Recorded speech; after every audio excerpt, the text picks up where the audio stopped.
Vamos a orar, vamos a pedirle a Dios que sea Él hoy en medio de su pueblo, trayendo una palabra edificante. Amén.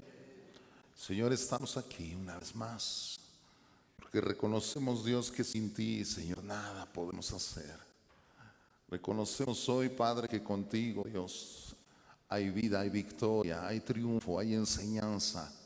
Ya no más tristeza, ya no más desesperanza. En ti hay plenitud, hay certidumbre, hay seguridad y también hay palabras de vida, Señor. Hoy anhelamos esas palabras de vida sobre nosotros, Padre. Que tú seas hoy hablando a tu iglesia, instruyendo a tu pueblo, Padre, capacitando a tus hijos para toda buena obra, Padre. Que en medio de cada situación que podamos vivir siempre, todos los días de nuestra vida, Señor, haya esa bendita esperanza que hay en todos aquellos que son llamados hijos de Dios. Gracias por tu palabra.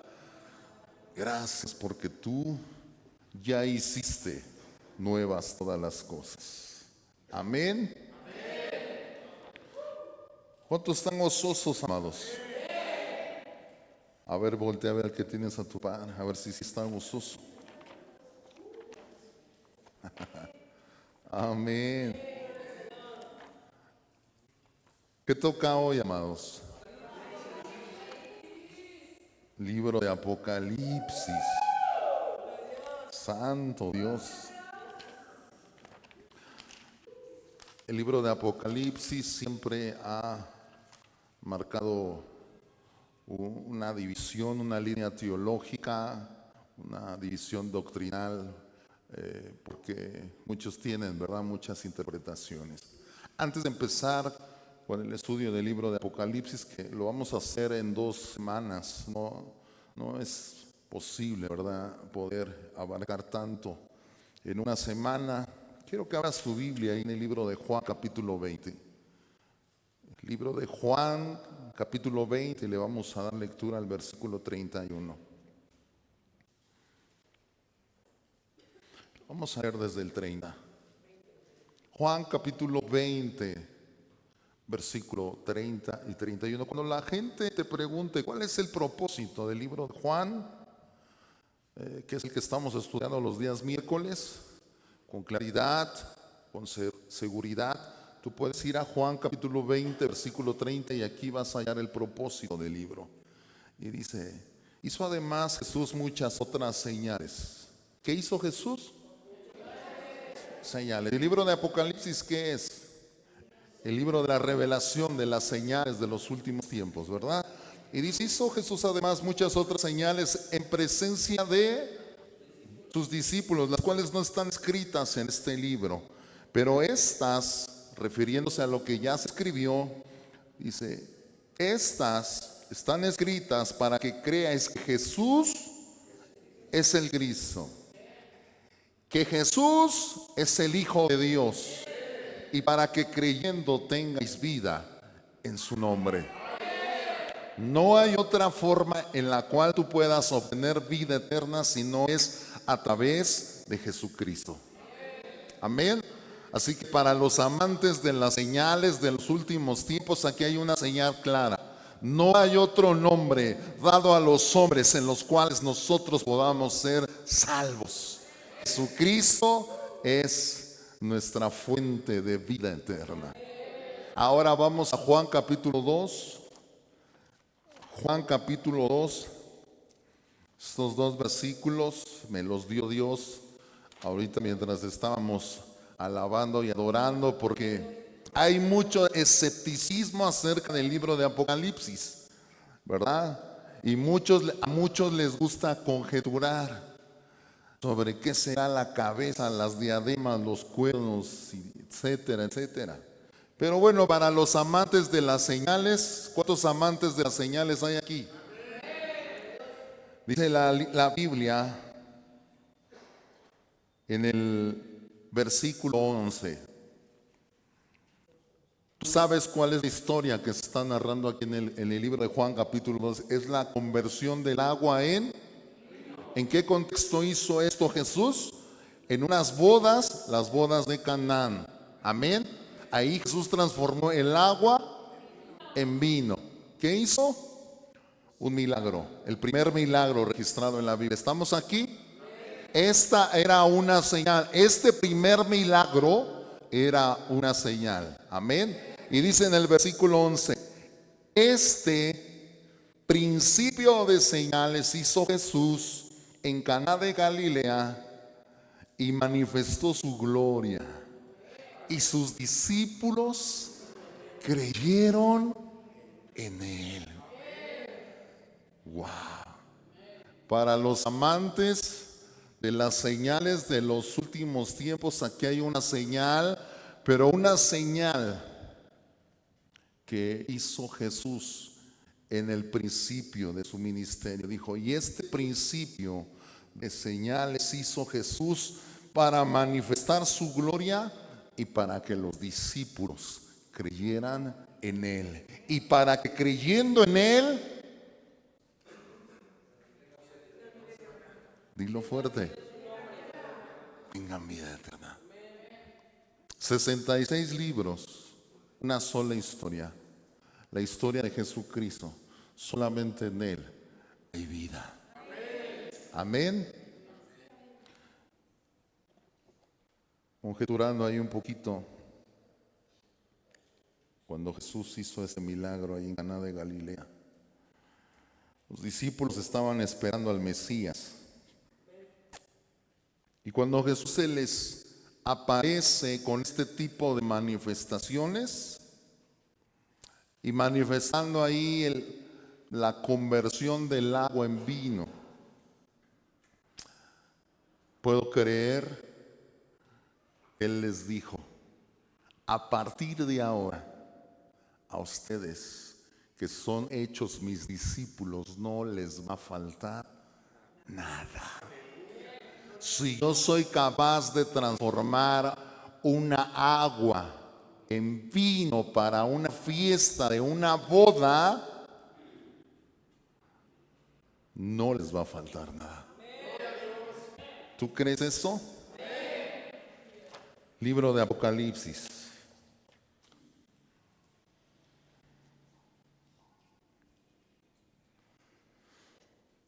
Es el libro de la revelación. Y suspiro cuando jalo aire. No es fácil. Hay muchas posturas escatológicas y le pido a Dios mucha sabiduría para poder dar una respuesta doctrinal correcta a la iglesia. En el libro de Génesis, capítulo 3, versículo 15, apúntalo nada más, Génesis 3:15, y memorízalo en tu mente, Génesis 3:15. Ahí surge la promesa después de la caída del hombre. Hubo una caída en el huerto, ¿sí o no? El primer huerto, donde Adán y Eva transgredieron la ley de Dios. Y la promesa dice así: y pondré enemistad entre ti y la mujer, entre tu simiente, le está hablando a la serpiente, y la simiente suya. Ella te herirá en la cabeza y tú la herirás en el calcañar.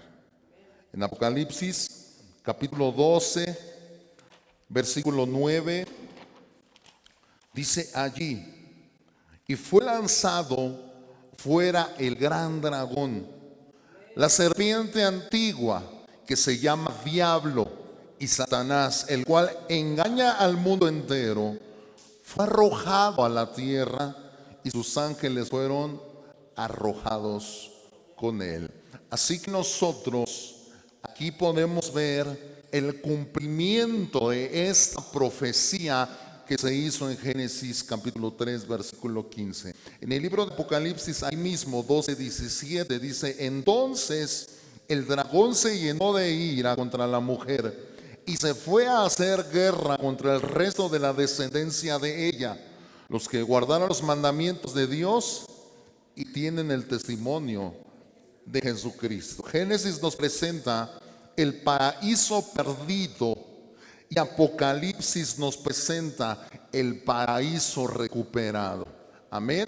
Hay un paraíso que cayó y se perdió a consecuencia de los primeros hombres de la tierra, pero hay una esperanza para todo aquel que ahora cree en nuestro Señor Jesucristo. Génesis nos presenta que el maligno tuvo acceso al paraíso interno donde Adán y Eva pecaron. Pero Apocalipsis nos enseña que el diablo va a ser arrojado al fuego eterno para siempre y no tendrá acceso jamás a la nueva Jerusalén. Si pudieron ustedes leer, hay una nueva Jerusalén en Apocalipsis capítulo 21, donde nada impuro e impío podrá entrar en ella. Así que hay un contraste aquí entre el Génesis y el Apocalipsis. Amén. Dice en el Génesis, el hombre es arrojado del jardín del Edén, echado fuera por su desobediencia. Dice Génesis 3:23, y el Señor Dios los echó del huerto del Edén. Pero es una gran bendición, amada iglesia, ver cómo al final de este libro, del libro de Apocalipsis, Dios le da al hombre redimido el derecho de comer del árbol de la vida. Gloria a Dios. En el Génesis el hombre queda bajo maldición y en el libro de Apocalipsis al final nos muestra que ya no habrá más maldición. Génesis nos presenta el comienzo de la muerte en el mundo y Apocalipsis capítulo 21 nos dice que en la eternidad ya no habrá más muerte. Génesis 3:15 nos presenta el conflicto, pero también nos presenta un redentor, descendiente de la mujer, el Hijo de Dios. Y el libro de Apocalipsis nos presenta a este redentor consumando la obra de redención y trayendo un reino que ya no tendrá fin. Todo lo que tenemos entonces en esta historia, desde el Génesis hasta el Apocalipsis, es y se trata de la historia de la redención. Hubo una humanidad que cayó en maldición por el pecado y la transgresión del primer Adán. Pero de ahí del Génesis en adelante nos presenta Dios la historia de la redención. ¿Cómo es que Dios al final de los tiempos va a redimir al hombre de sus pecados para poder venir a establecer un reino de pacto con todos aquellos que fuimos escogidos? Entonces, esta es 66 libros y la historia de la redención. Amén. El autor lo encontramos aquí en el libro de Juan capítulo 1, versículo 1. Dice ahí, la revelación de Jesucristo que Dios le dio para manifestar a sus siervos las cosas que deben suceder pronto, y la declaró enviándola por medio de un ángel a su siervo Juan. Así que nosotros creemos que el escritor del Evangelio de Juan y la primera, segunda y tercera carta de Juan es el mismo que escribe el libro de Apocalipsis. Dice allí en el versículo 9, yo Juan, vuestro hermano y copartícipe vuestro en la tribulación, en el reino y en la paciencia de Jesucristo. Estaba en la isla llamada Patmos por causa de la palabra de Dios y del testimonio de Jesucristo. Así que la fecha de esta escritura, de este libro, es el año 95 después de Cristo. ¿Cuál es el propósito del libro de Apocalipsis? Hay un propósito, como cada libro de la Biblia tiene un propósito. El propósito del libro de Apocalipsis es un propósito de consolación. Consolar a un pueblo que estaba, que está y que seguirá siendo perseguido. Todos los hijos de Dios, la iglesia, después de nuestro Señor Jesucristo, ha pasado por tribulaciones, ha pasado por circunstancias difíciles. En el año 75, 70 aproximadamente después de Cristo viene una persecución grande. De hecho, en el libro de Hechos capítulo 8 se habla de la primera persecución donde asesinaron al diácono Esteban. ¿Alguien lo recuerda? Entonces, esa carta del libro de Apocalipsis está siendo y servirá como para consolar a aquellas personas que están siendo perseguidas. Cristo mismo nos advirtió que el mundo nos aborrecerá como lo aborrecieron a Él. Inclusive dice que es necesario que muchos entremos al reino con un poco de aflicción. ¿Tú estás consciente de esto? Dios es soberano y Dios trae a su Hijo en gloria para poder venir y plantar un reino de justicia. Por más de que tú y yo estemos viviendo momentos difíciles donde creamos que la injusticia forma parte fundamental de este mundo no será regido toda la vida por la injusticia. La justicia de Dios pronto saldrá a la luz. Y la justicia de Dios vendrá a dar a cada uno cual sus obras y sus hechos se han manifestado en la tierra. Dice la Biblia en el libro de Éxodo que Jehová proclamaba y se proclamaba a él como todopoderoso, grande en misericordia, lleno de justicia y verdad, pero que no tomará por inocente al malvado. Así que viene un juicio, el juicio final, donde Dios implantará justicia. Dile al que tienes a tu par, la justicia no es tuya. La justicia es de Dios. Dad lugar a la justicia de Dios, porque Él declaró: mía es la venganza, yo daré el pago, dice el Señor. Y sea Dios veraz y todo hombre sea mentiroso. No hay justificación para que tú implantes autojusticia. ¿A cuántos les gusta hacer justicia por su propia mano? A todos, ¿verdad? Pero doy gracias a Dios porque aquí ya todos están regenerados. Ya esos pensamientos se están disipando, ¿verdad? Gloria a Dios.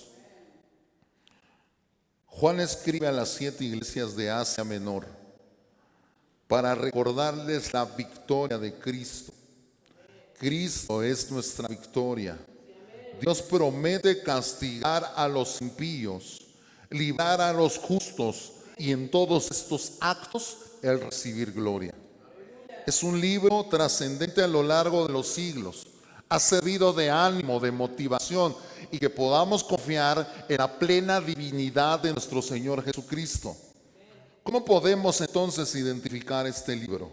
Apocalipsis es una revelación y es una revelación profética, pero el género literario apocalíptico tiene diferentes implicaciones que normalmente, ¿verdad?, ocupan muchos simbolismos para mostrar y dejarnos conocer cuál es la perfecta voluntad de Dios. El libro no menciona explícitamente nombre de reyes y nombre de gobernantes, ni tampoco nombres de imperios, sino que para poder pasar desapercibido, porque su función y finalidad de la iglesia no es levantarse en contra de los gobiernos de una manera desordenada, por eso ocupa figuras, sombras y símbolos para poder traer en medio de las adversidades un mensaje de consolación que venga implícito para los hijos de Dios. El libro es a lo largo de la historia, este libro ha servido para poder especular acerca de los últimos tiempos. Este es un libro apocalíptico, entonces debe de ser interpretado de una manera simbólica, muchas veces, y no literal. Pero este libro también tiene un segundo significado. Nosotros sabemos que estamos conscientes que hay persecución y que seguirá habiendo persecución, y de la realidad que la iglesia tiene, será perseguida en los tiempos finales. Pero en esta persecución Dios tendrá un cuidado especial de parte de nuestro Dios y de nuestro Señor Jesucristo, esperando la promesa de un reinado eterno. Entendiendo esto, sabemos que hay aspectos de este libro que ya se han cumplido. Desde el principio de los siglos, después de nuestro Señor Jesucristo, hay aspectos que ya se cumplieron en todos los hermanos que ya han vivido persecución. Así que nosotros podemos estar seguros que este libro nos trae seguridad. En los tiempos en los que estamos viviendo hay mucha incertidumbre, hay mucha inseguridad de qué es lo que va a pasar, si va a haber un nuevo orden mundial, si este nuevo orden mundial se va a regir por un personaje llamado el anticristo, quién es la primera bestia, cuál es la segunda bestia, cuál es el propósito del falso profeta, cuál es el propósito de Satanás. Pero tú y yo podemos estar seguros que pase lo que pase, Dios siempre estará con nosotros y que Él nos va a librar del lazo del cazador y de toda peste destructora. Como dice la palabra, con sus plumas nos va a cubrir y debajo de sus alas nosotros estaremos seguros. ¿Cuántos dicen amén? Existen diferentes tipos de interpretaciones. Hay una interpretación preterista. ¿Qué significa esta interpretación preterista? Estoy dando una pequeña introducción. La interpretación preterista se basa en el pasado.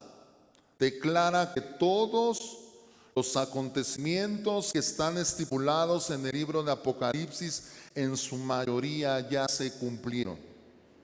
Menciona que estos acontecimientos ya se cumplieron en el pasado y que simplemente es un libro más que fue escrito para 7 iglesias que estaban en Asia, que ya no están ahí y que eso ya se cumplió.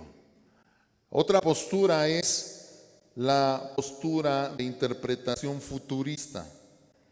Esta postura de interpretación futurista interpreta y habla que todo esto que se anuncia en el Evangelio del Apocalipsis, bueno, el libro de Apocalipsis, son cosas que todavía no han pasado y que serán exponiendo paulatinamente hasta antes de la llegada de nuestro Señor Jesucristo. Hay otra tercera interpretación que es una interpretación histórica.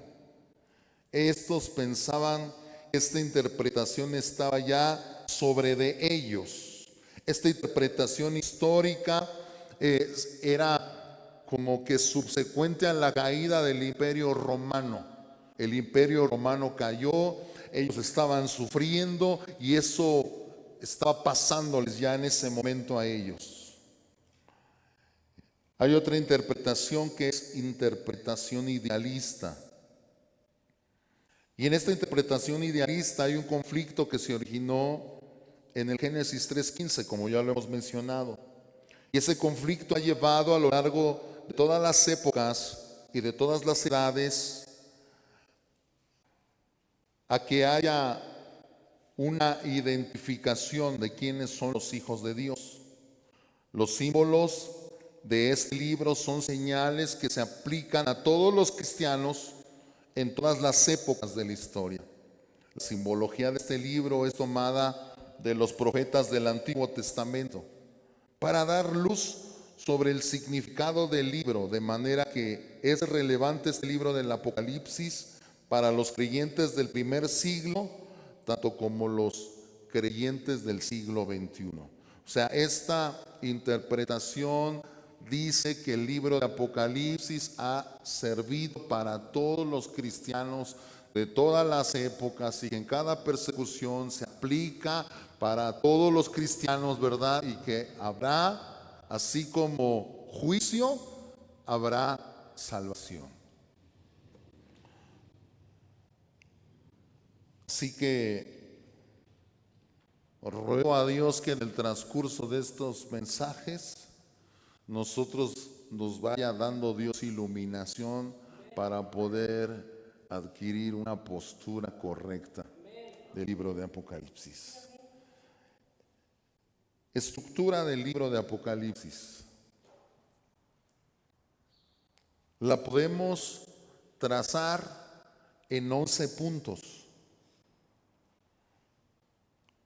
Punto número 1, hay un prólogo.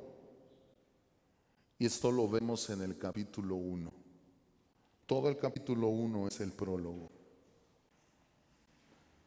En punto número 2 vemos las cartas a las 7 iglesias de Asia Menor.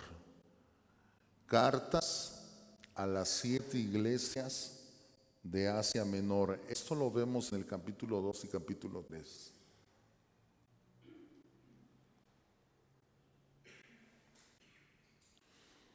Punto número 3, vemos el trono de Dios y el Cordero. El trono de Dios y el Cordero. Lo vemos en el capítulo 4 y capítulo 5.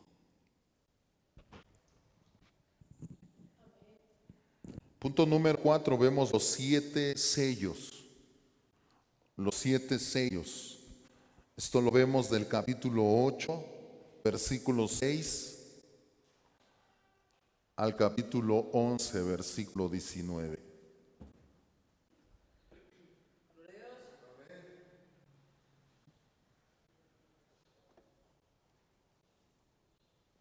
Amén. ¿Qué nos quedamos, amados?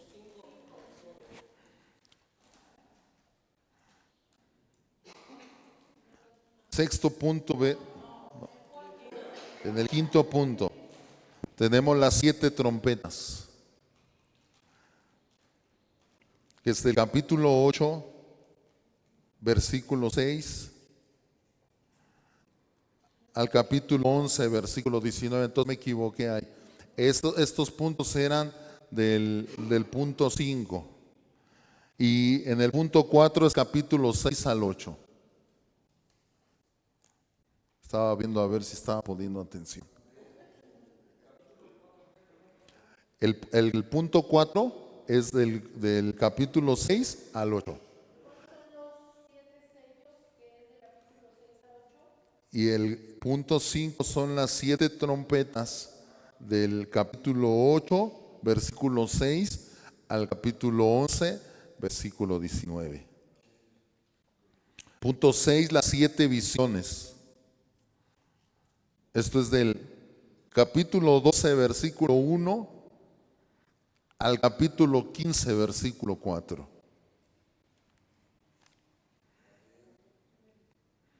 Luego en el 7 tenemos las 7 copas del juicio. Las 7 copas del juicio.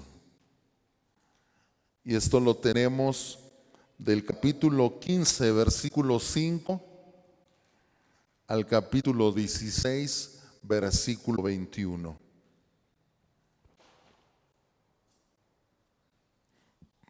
Me van diciendo amén, amados. Luego tenemos el juicio final de Babilonia y de la bestia. El juicio final de Babilonia y de la bestia, del capítulo 17 al capítulo 19.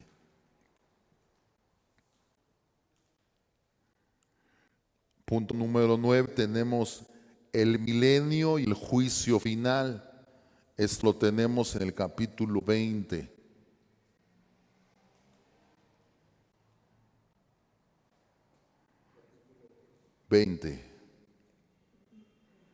Luego en el punto 10 tenemos cielos nuevos y tierra nueva.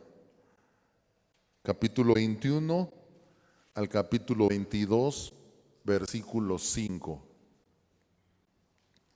Capítulo 22, versículo 5. Y luego tenemos en el punto 11 un epílogo. Epílogo.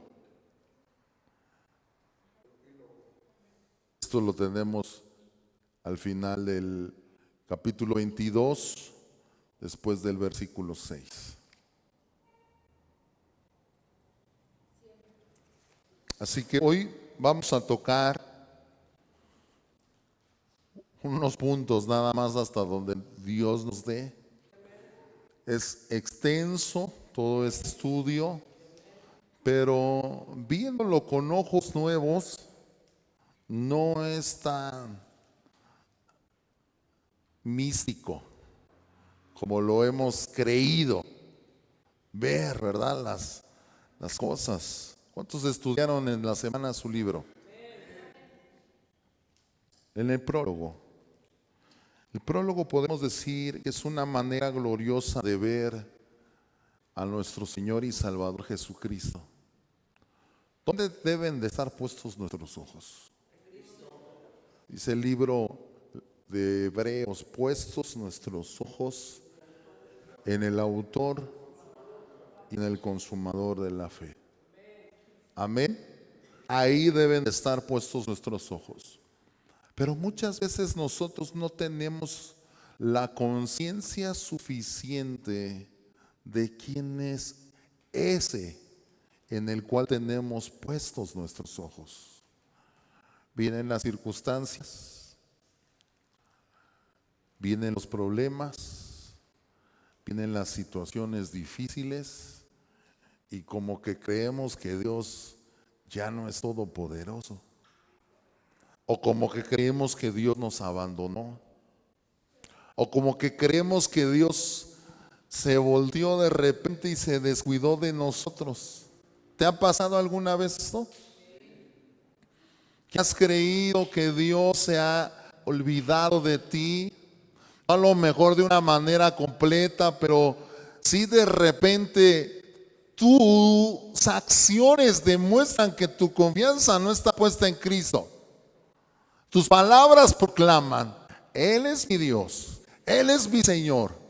Por eso cuando entonábamos hace rato todos estos cantos de alabanza, proclamando, ¿verdad? Desde el principio, ¿qué decía el primer canto?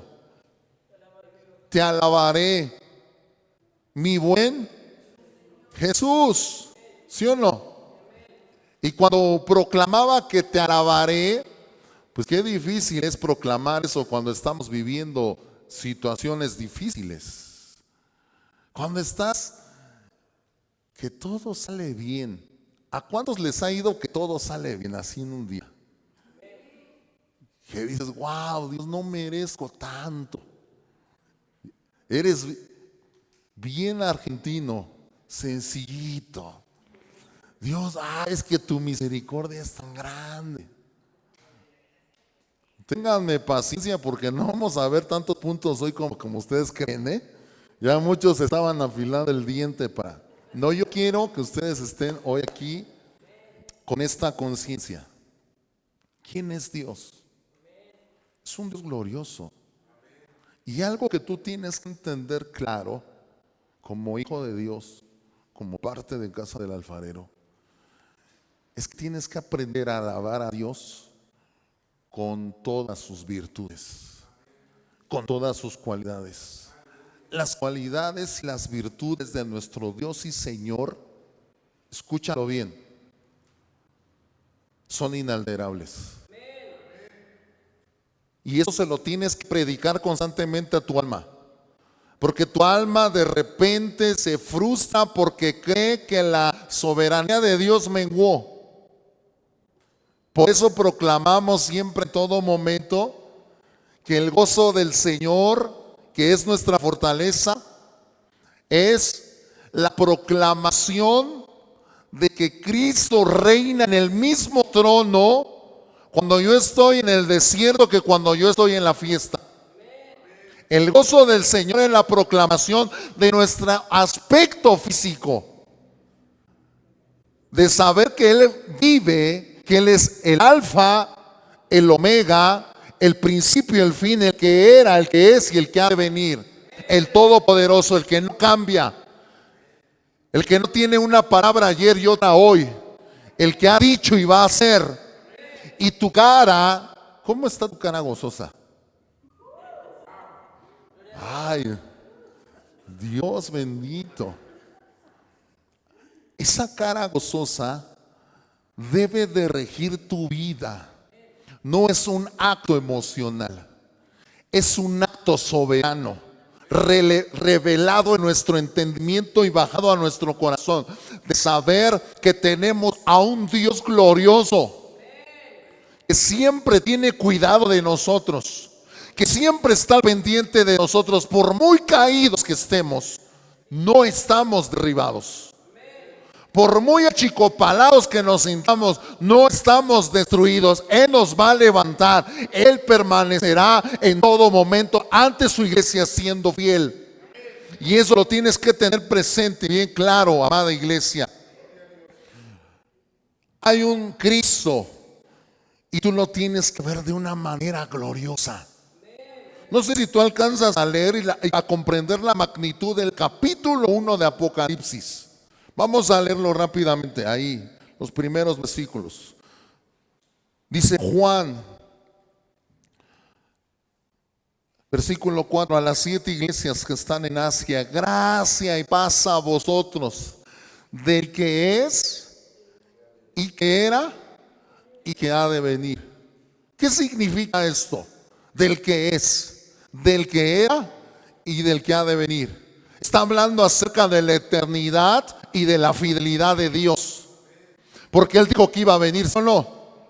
Y está hablando, Él es el fiel y el verdadero, pero también es el alfa y el omega.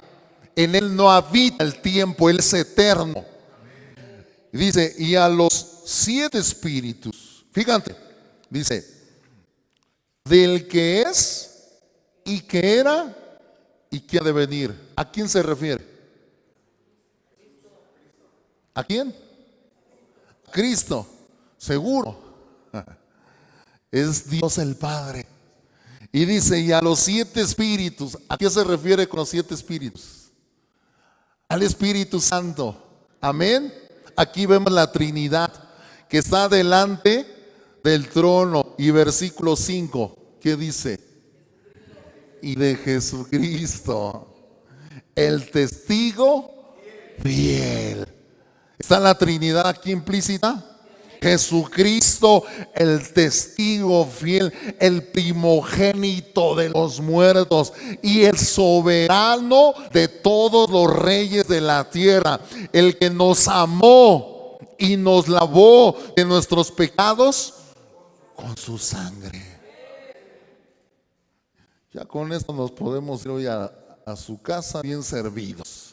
Decir, Él es el Todopoderoso, Él es el que me amó. No creas que yo te amo tanto como Jesús, Él te amó de verdad. Yo trato de imitar ese amor todos los días, pero luego no me sale. Pero Él sí ama de verdad, su amor es verdadero. Dile a tu alma, Él me ama, porque Él me amó cuando entregó su vida por mí en la cruz del Calvario, cuando me limpió de todos mis pecados. No importa cuántos pecados hayas tenido, Él limpió todos tus pecados y nos hizo reyes y sacerdotes para Dios su Padre. ¿Tú sabes qué responsabilidad es esa? ¿Quién era el sacerdote, el sumo sacerdote cuando estaba Moisés? Aarón. ¿Y qué responsabilidad tenía Aarón? Mucha. Él era el encargado de los sacrificios. Él era el encargado de traer la presencia de Dios. Él era el encargado de traer a la presencia de Dios cuando descendía en el tabernáculo. ¿Y sabes? Tú y yo fuimos hechos reyes y sacerdotes para nuestro Dios.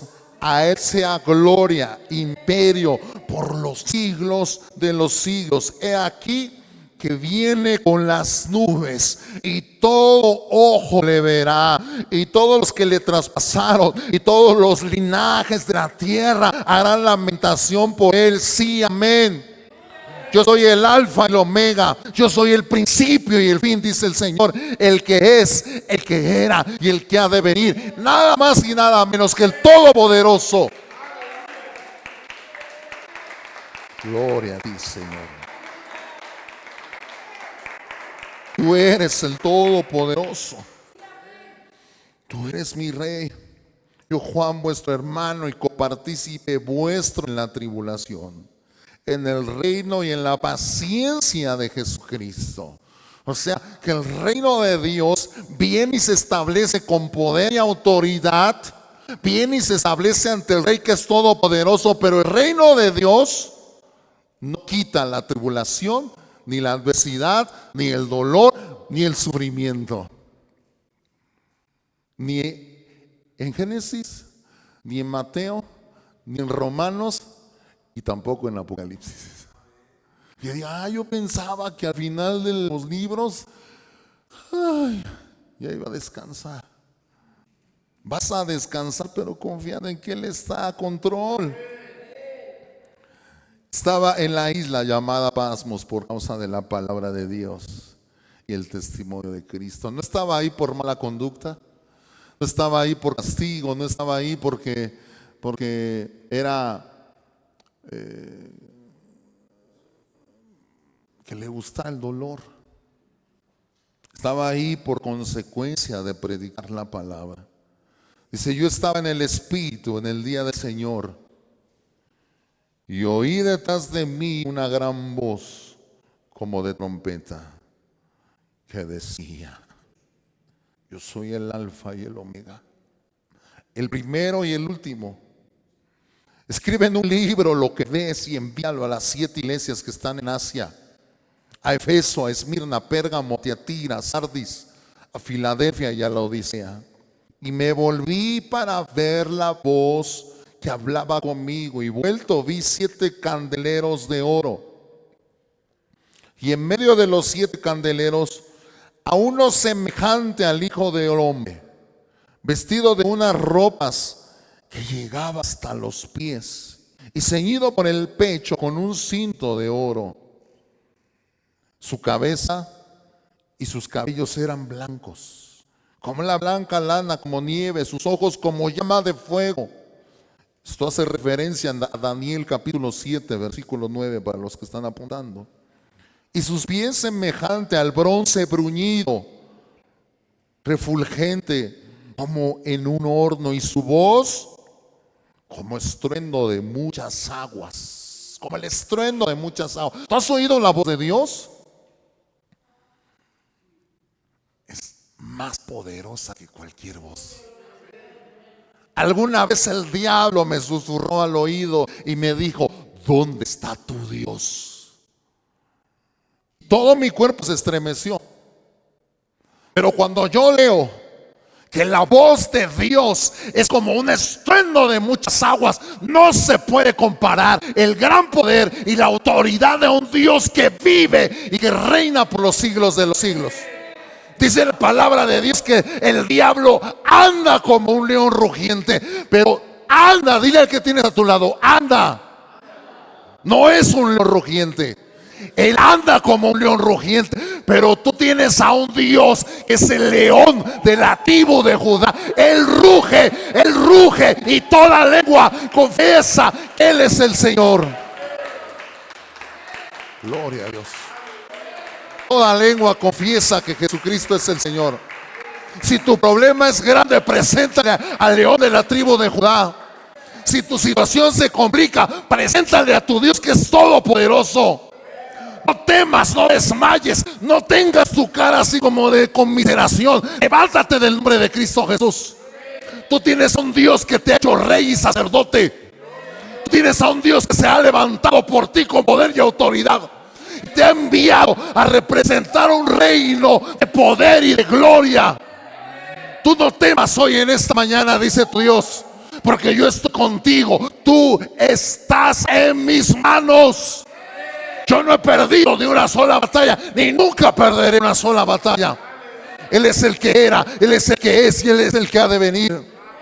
Él es el mismo de ayer, de hoy y de por todos los siglos. Yo cuando me levanto a alabar a Dios, yo me levanto a alabar a Dios con esa convicción. Yo vengo a alabar a Dios y adorar al Dios vivo, a un Dios verdadero. Pregúntale a la hermana. Dice, viene con las muletas, pero ella quisiera estar bien sana para brincar a alabar a Dios. ¿Sí o no, amada? y glorificar a Dios. Tú vienes bien, quizá tienes problemas y situaciones en tu vida, pero preséntale a esos problemas a un Dios que jamás ha perdido ni una sola batalla. A un Dios que se manifiesta en la debilidad, a un Dios que se manifiesta en la bajeza, a un Dios que hace de la nada todo. Él de la nada hizo todo. Berechik barak Elohim. Génesis 1:1, en el principio creó Dios. Y el verbo barak que se usa ahí dice y señala que Él creó todo de la nada. ¿Qué no puede hacer contigo? ¿Qué no puede hacer con tus circunstancias? Si Él de la nada hace todo, de lo imperfecto puede hacer cosas grandes. Por eso esta iglesia se llama Casa del Alfarero, porque Él no nos desechó. Él prometió que iba a zarandear nuestra vida y hacernos nuevas criaturas. ¿Sí o no? Pues no estés llorando cuando Dios te zarandee. Preocúpate cuando el diablo te zarandee. Pero si Dios te zarandea, dile: Dios, yo estoy en tus manos, sacúdeme. Quítame toda inmundicia, quítame toda incredulidad, quítame toda duda, quítame todo temor. Te voy a sacudir, te voy a zarandear, pero relájate. Nunca vas a dejar de estar en mis manos. Por más de que te sacuda, por más de que te zarandee, mis manos están puestas en ti. Eso es lo más importante. No es lo que vivimos, es con quien vivimos. Yo vivo con Cristo, yo vivo para Él, y mi vida le pertenece a Él. Y la adversidad muchas veces viene y me pega y me dice: tú no puedes, no vas a salir adelante, hasta aquí llegaste. Y siempre le he dicho: para el punto final del diablo hay una coma de Dios, porque para el diablo muchas veces tú ya has estado destruido. ¿Sí o no? Te dijo: hasta aquí llegaste, este es tu punto final. Pero hay una coma espiritual, hay una coma del cielo, punto y coma. Dice: esta historia continuará. Esta historia no se ha quedado ahí. El diablo creyó que esta historia ya se había acabado. Pero dile: llegó la coma de Dios. Llegó la coma de Dios. Mi historia no se acaba aquí. Mi historia tiene un final bendito. Al final todos los hijos de Dios se rendirán y creerán que Él es el Rey de Reyes y Señor de Señores. Tu familia no se pierde, tus hijos no se pierden. Al final se rendirán y sabrán que hay un Dios que tiene misericordia. Y después de la gran tribulación, no importa si sean purificados a través de la tribulación, ellos caerán rendidos a los pies de Cristo y dirán: perdóname, Señor, vengo a ti en arrepentimiento y fe, sálvame. Dile que tienes a tu par: esta historia no se ha acabado. Cree en el Señor Jesucristo y serás salvo tú y toda tu casa. Esto no es una doctrina vaga, esto es una doctrina verdadera. Yo creo, escúchalo bien, ahí donde tú estás, yo creo que Dios te va a alcanzar tarde que temprano. Dios te espera, Dios te ama. Él no caerá y no dejará caer su palabra a tierra. ¿Por qué señalo ahí? Porque hay gente que nos va a escuchar, que a lo mejor quizá dirá: ella, mi vida no tiene sentido, mi vida está frustrada, acabada. Hoy yo te presento en el libro de Apocalipsis capítulo 1. Hay un Dios de poder que nunca ha perdido una sola batalla. Nunca ha perdido una sola batalla. No dejes de orar, no dejes de perseverar, no dejes de ayunar, iglesia, no dejes de insistir. Toca lo que tengas que hacer, porque Dios es un Dios vivo. Yo predico a un Dios vivo y verdadero. Yo no predico a cualquier Dios. Mi Dios está vivo y mi Dios va a cumplir sus promesas.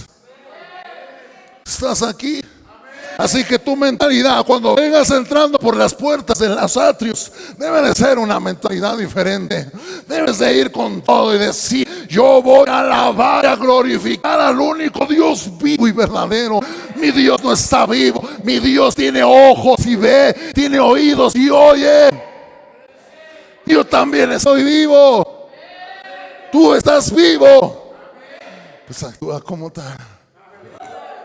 A partir de ahora, tú tienes que entender que el Dios que vienes a orar es el Dios de dioses, el Rey de reyes y el Señor de señores. Es glorioso, es eterno y cumplirá, porque Él así lo ha dicho.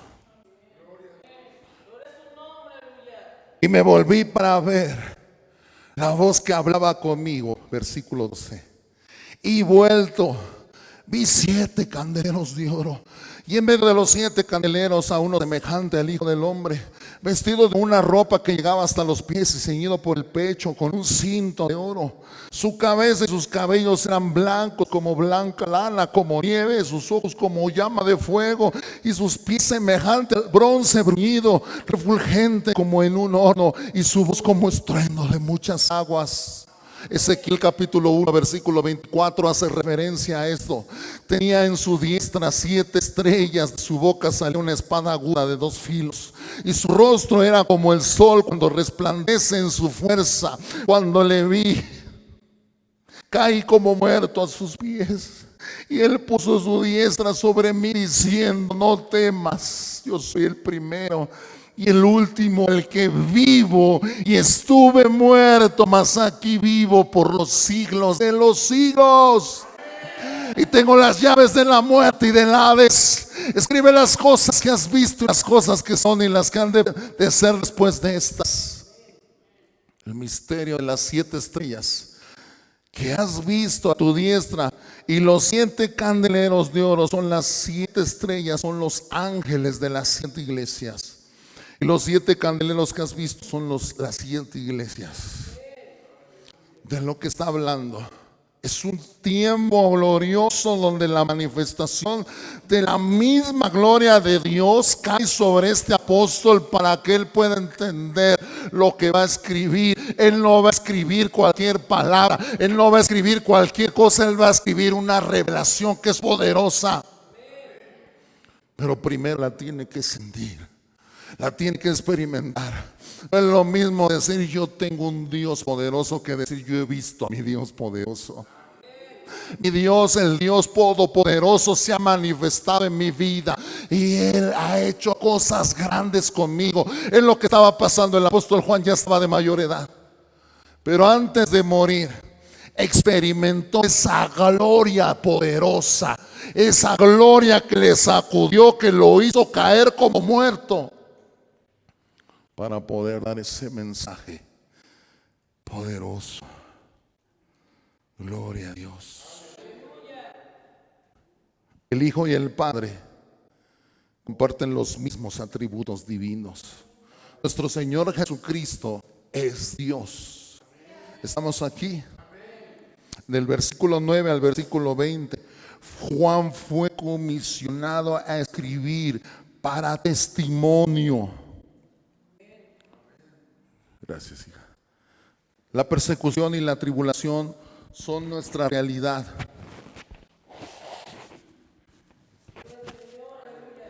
Pero la soberanía de Dios es nuestra verdad. Tu verdad no es tu realidad.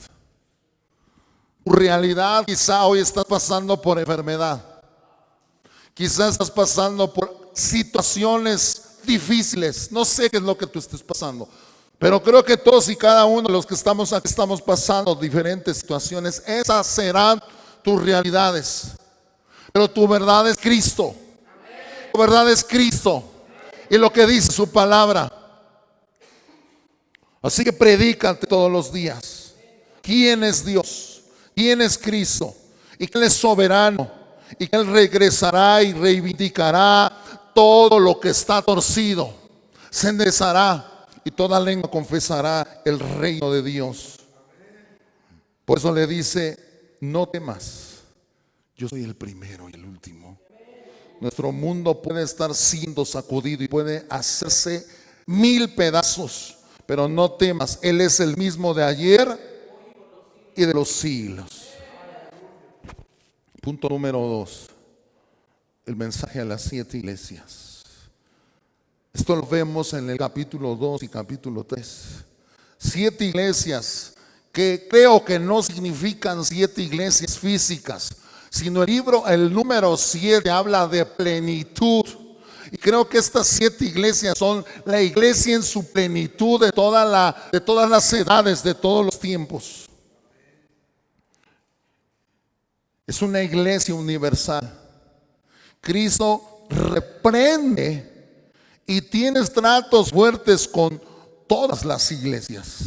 Aquí vemos un esquema muy similar. Antes todas las iglesias son diagnosticadas.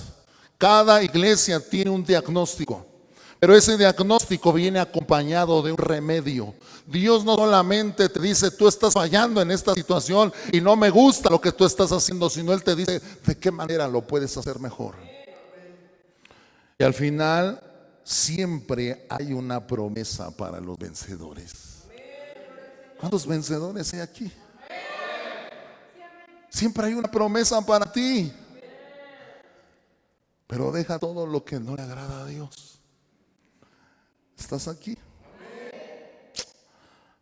Aleluya. Las cartas son escritas a 7 iglesias, pero en un sentido general es escrita para la iglesia universal. Por eso dice la palabra de Dios: el que tiene oídos, oiga lo que el Espíritu dice a las iglesias. ¿Cuántos tienen oídos? Pues vas a oír, ¿verdad?, lo que el Espíritu está hablando a cada una de las iglesias. Apocalipsis nos da una perspectiva de cómo nosotros tenemos que ver a la iglesia. No solamente es una iglesia local, sino es un compendio de iglesias donde habrá de todo. Si tú ves en las iglesias que están aquí descritas, hay de todo. Hay gente que persiste, hay gente que lucha, hay gente que se está esmerando, pero hay gente que ha dejado su primer amor. Hay gente que ha dado paso a los nicolaitas. Hay gente que ha tolerado a aquella mujer Jezabel. Son aspectos generales que Dios está hablando, que quiere que desarrollemos en la iglesia y que vivamos una vida en pos de Él. No solamente dice la palabra, aquí te estés encerrando en tus prioridades, sino toma por prioridad en tu vida la iglesia que Dios ha puesto en ti. En ti hay una iglesia, tú eres parte del cuerpo de Cristo. Y lo que Dios te está diciendo: deja de vivir tu vida pequeña, ¿verdad?, con un pequeño círculo, y atrévete a ser parte de esta iglesia que está siendo transformada. El objetivo de Dios es que como iglesia de Cristo estemos interconectadas, interrelacionadas unas con otras, para poder ser partícipes de lo que Dios está haciendo en la iglesia universal. Si se entiende el contexto de iglesia local y universal, ¿verdad? La iglesia local es un pequeño grupo de personas que se reúnen en un lugar para poder ser iglesia. Pero la iglesia universal es la iglesia de todas las edades, de todos los siglos, que fueron lavadas y compradas con la sangre de Cristo. Amén. El objetivo es que tú te vuelvas una persona que se conecte con otras. Otro aspecto fundamental que vemos aquí en las 7 iglesias es que el propósito de Dios no es necesariamente nuestro propósito. El propósito de Dios no a veces compagina con el nuestro.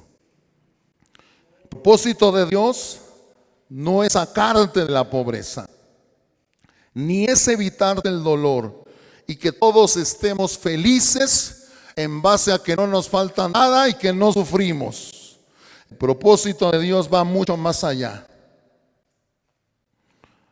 El propósito de Dios es que en nuestra lucha, en nuestro día a día, estemos todos los días teniendo una madurez espiritual. La madurez espiritual no tiene nada que ver con alcanzar lo que este mundo te ofrece. La madurez espiritual es igual a cada día reflejar más el carácter de nuestro Señor Jesucristo. quieren reflejar ese carácter?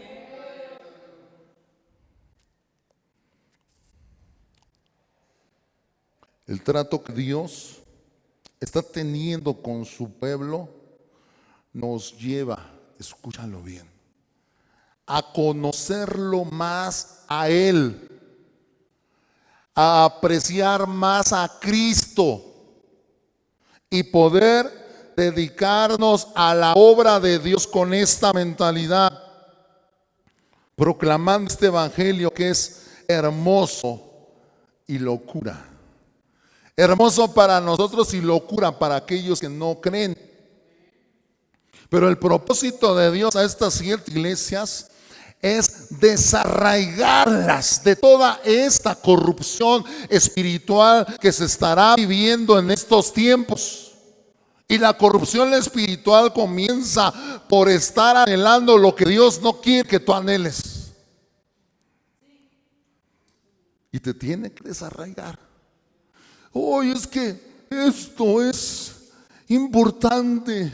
Y dice Dios, esto está quitándome mi lugar de preeminencia en tu vida.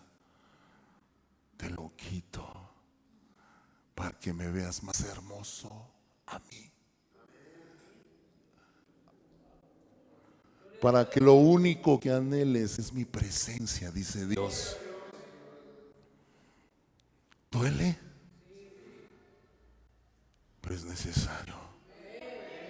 Porque lo que Dios quiere hacer con nosotros va mucho más allá de lo que tú y yo creemos. Así que este mensaje de las 7 iglesias es un mensaje alentador. Yo estoy observando. Yo estoy con ustedes, estoy viendo lo que están haciendo, estoy viendo lo que están dejando de hacer, pero hay instrucción de parte de Dios, porque Dios no solamente te va a decir lo que tienes que hacer, Él te va a dar las instrucciones, cómo tú tienes que actuar, qué es lo que tienes que modificar. Y cada paso que demos, podamos decirle a Dios, gracias, porque sé que tú estás quitando todas esas cosas que no son necesarias. Yo sé que estás quitando todas estas distracciones, porque mis ojos tienen que estar puestos en ti. Este es el mensaje a las 7 iglesias. No es que haya una iglesia mejor que otra, es que es un mensaje general para todas las iglesias. En algún momento de nuestra vida y de nuestra madurez espiritual vamos a estar batallando con cosas, y Dios te dice, purifícate, santifícate. Va a haber galardones, va a haber recompensas. No dejes que nadie quite tu corona. No dejes que nadie te detenga. No dejes que nadie quite lo que yo he puesto en ti. ¿Qué es lo que Dios ha puesto en ti? Un amor inquebrantable. El amor de Cristo está en nosotros y día a día se tiene que manifestar. ¿Estás aquí? El trono de Dios y el Cordero, capítulo 4 al 5:14. El trono de Dios es la palabra más destacada o más ocupada en estos versículos. La palabra trono de Dios aparece 62 veces en todo el Nuevo Testamento, pero nada más y nada menos en este libro de Apocalipsis aparece 47 veces. O sea que la mayoría de veces que se utiliza el trono de Dios es en el Apocalipsis. Y como dato relevante, en estos capítulos solamente aparece 13 veces. O sea, ahí la prioridad de la palabra es el trono de Dios. El capítulo 3 termina con que Jesús, el vencedor, se sentó en el trono de su Padre. Y el capítulo 4 entonces tenemos una descripción de ese trono. Después de esto, miré y he aquí una puerta abierta en el cielo. Y la primera voz que oí, como de trompeta hablando conmigo, dijo, sube acá y yo te mostraré las cosas que sucederán después de estas. Y al instante yo estaba en el Espíritu y he aquí un trono establecido en el cielo. y en el trono uno sentado, y el aspecto del que estaba sentado era semejante a piedra de jaspe y de cornalina, y había alrededor del trono un arco iris semejante en aspecto a la esmeralda, y alrededor del trono había 24 tronos, y vi sentados en los tronos a 24 ancianos, vestidos de ropas blancas, con coronas de oro en su cabeza, y del trono salían relámpagos y truenos y voces, y delante del trono ardían 7 lámparas de fuego, las cuales son los 7 espíritus de Dios. Y delante del trono había como un mar de vidrio, semejante al cristal. Y junto al trono y alrededor del trono 4 seres vivientes llenos de ojos delante y atrás. El primer ser viviente era semejante a un león, el segundo era semejante a un becerro, el tercero tenía rostro como de hombre y el cuarto era semejante a una águila volando. Estas son las semejaciones del libro de Ezequiel, capítulo 1 y capítulo 10. Los 4 seres vivientes tenían cada uno 6 alas de alrededor y por dentro, y estaban llenos de ojos, y no cesaban día y noche de decir: santo, santo, santo es el Señor Dios Todopoderoso, el que era, el que es y el que ha de venir. Esto es referente a Isaías capítulo 6. Y siempre que aquellos seres vivientes dan gloria y honra y acción de gracias al que está sentado en el trono, al que vive por los siglos de los siglos, los 24 ancianos se postran delante del que está sentado en el trono y adoran al que vive por los siglos de los siglos, y echan sus coronas delante del trono diciendo: Señor, digno eres de recibir la gloria y la honra, el poder, por cuanto tú creaste todas las cosas y por tu voluntad existen y fueron creadas. Dice en el capítulo 3, versículo 20: y he aquí yo estoy a la puerta y llamo. Si alguno oye mi voz y abre la puerta, entraré a él y cenaré con él y él conmigo. Al que venciere le daré que se siente conmigo. ¿En dónde? En mi trono, así como yo he vencido y me he sentado con mi Padre en su trono. El que tiene oídos oiga a los que el Espíritu dice a las iglesias. O sea que el capítulo 3 termina con esta gloriosa palabra de esperanza: que venciere. ¿Quiénes son los que van a vencer? Los de Cristo. ¿Por qué van a vencer? Porque está el Espíritu Santo de Dios en nosotros, y Dios te espera y te revela lo que tienes que hacer. Gloria es el santo nombre de Dios. Este trono es glorioso, es grandioso. Lo tienes que tomar como cualquier cosa. Aleluya. La historia está en las manos de Dios y se dirige hacia este punto culminante donde el Cordero recibe toda la gloria por los siglos de los siglos. Al final del libro es como si este templo celestial donde está este gran trono de Dios descendía finalmente sobre la tierra. Apocalipsis capítulo 21, versículos 2 y 3. Dios de alguna manera abre los ojos para que podamos ver una realidad que está a punto de llegar y que nosotros disfrutaremos y la veremos cara a cara. Dios está en su trono y nadie lo ha quitado de allí. ¿Entiende esto? Ese es el gozo del cristiano. ¿Quién ha quitado a Jesús del trono? La bestia, el testigo falso, Satanás, los demonios caídos. ¿Quién? Nadie. Que tus circunstancias no te digan lo contrario, amado. Él está sentado y ahí yo reinaré juntamente con Cristo. Él está sentado a la diestra de Dios Padre. Ahí donde yo estaré, yo lo creo. Amén. Aleluya. A Juan se le concibió ver esta realidad, a la que ningún otro hombre estaba percibido. En capítulo 5 tenemos un vistazo de los juicios de Dios. que se van a desarrollar en la tierra y cómo se introduce el tema de los 7 sellos. Dice que no había nadie que pudiera abrir este libro con estos sellos, porque la historia no puede quedarse así. Dile al que tienes a tu par, la historia no puede quedarse así. Va a haber un juicio. Así que este librito no lo podía abrir nadie. Pero dice que había dolor, tristeza, porque nadie podía. Pero se acercó a alguien con Juan y le dijo, ¿cómo le dijo?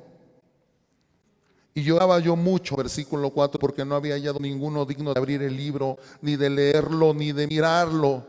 Y uno de los ancianos me dijo, no llores, he aquí que el león de la tribu de Judá, la raíz de David, ha vencido para abrir el libro y desatar sus 7 sellos. Y miré y vi que en medio del trono y de los 4 seres vivientes y en medio de los ancianos estaba uno en pie. Un cordero como inmolado, que tenía 7 cuernos y 7 ojos, los cuales son los 7 espíritus de Dios enviados por toda la tierra. Y vino y tomó el libro de la mano derecha del que estaba sentado en el trono. Y cuando hubo tomado el libro, los 4 seres vivientes y los 24 ancianos se postraron delante del cordero. Todos tenían arpas y copas de oro llenas de incienso, que son las oraciones de los santos. Y cantaban un nuevo cántico, diciendo, digno eres tú de tomar el libro y de abrir los sellos, porque tú fuiste inmolado y con tu sangre nos has redimido para Dios de todo linaje y lengua, pueblo y nación, y nos has hecho para nuestro Dios reyes y sacerdotes, y reinaremos sobre la tierra. ¿No cambia tu perspectiva de cómo tú tienes que adorar? Estos son los atributos de Cristo. Él es el único digno. No estés triste, estás del lado correcto. El cordero está en medio de los 24 ancianos y de los 4 seres vivientes, y la gente está diciendo, no hay nadie. Dice, tranquilo, hay uno que es digno. Hay uno que es digno. Hay uno que es digno. Y es al que tú y yo venimos a adorar. Es al cual tú y yo venimos a exaltar. Por eso nuestra exaltación no debe de ser una exaltación común. Esta es nuestra historia. Cómo fuimos redimidos para nuestro Dios. Estábamos sucios, limpios, contaminados, pero fuimos escogidos de todo linaje, pueblo, tierra y nación, para poder establecer el reino de Dios en nuestras vidas y poder proclamar que Jesucristo es real, que Jesucristo vino y que Jesucristo vendrá, y que Jesucristo es la promesa cumplida de Génesis capítulo 3 versículo 15, que Él reinará y juntamente con Él todos sus santos, pero no por un corto tiempo, sino por los siglos de los siglos. Así que tenemos una misión con el que tienes a tu par, y dile, te pudiste haber dormido toda la predicación, pero escucha esto, tenemos una misión. Dile, ¿cuál es esta misión? Predicar esta verdad con nuestras palabras, con nuestra vida. Él vive, Él reina. El que estaba muerto ahora vive, ahora vive.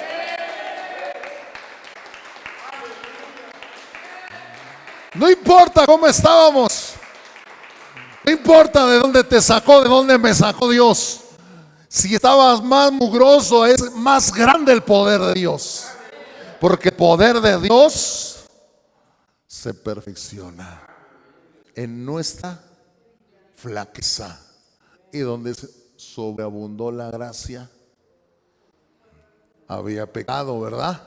Donde había pecado, sobreabundó la gracia. Así que quédate con la gracia, quédate con tu Redentor. Tu Redentor vive. Hasta aquí le vamos a dejar hoy, pero yo te voy a incitar, te voy a proveer algo, amada iglesia. Tu alabanza a partir de ahora no debe de ser la misma. Debe de ser una alabanza consciente, no emocional, consciente. ¿Sabes los atributos ya de Jesús? De Dios. Él está sentado en el trono. Él es el único digno. Él es el único digno de desatar los sellos. Aquel que vino y que un día entró con un pollino, viene con un jinete blanco a traer juicio, a traer orden, a traer justicia, a separar a los buenos y a los malos, a los que recibieron la palabra de la verdad y a los que rechazaron a Cristo. ¿Tú estás del lado correcto? Gózate, alégrate. Pueblo adquirido eres, nación santa. Eso no se compra con oro, no se compra con dinero, no se compra con títulos, no se compra con méritos. Es gracia de Dios. Esa gracia no te costó. Por eso muchas veces no la valoramos. Pero a partir de ahora entra un espíritu de gratitud sobre tu vida, para poder exaltar y glorificar al único que es digno. ¿Puedes darle un aplauso a Cristo? Aleluya. Al único digno.